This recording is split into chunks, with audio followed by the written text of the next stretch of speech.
Hello दोस्तों, तो ये देखिए, ये सोलर ऑनलाइन यूपीएस है 30 केवीए का। 30 केवीए 360 वोल्ट का सोलर ऑनलाइन यूपीएस है और ये डेड पड़ा हुआ है और इसकी आईजीबीटी ख़राब हो गया। तो देखिए, ये आईजीबीटी मैं अभी चेंज करूँगा।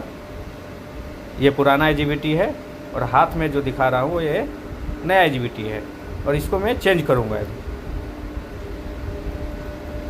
इस आईजीबीटी को लगा के सिस्टम को ऑन करेंगे दोस्तों। तो ये देखिए, मैंने आईजीबीटी लगा दिया है।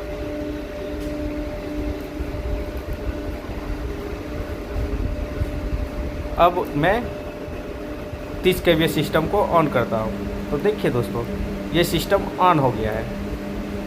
एक आईजीबीटी ख़राब था जो शॉर्ट सर्किट में जा रहा था। तो दोस्तों, आप फेसबुक में देख रहे हैं तो फॉलो करें और यूट्यूब में देख रहे हैं तो चैनल को सब्सक्राइब करें। थैंक यू दोस्तों।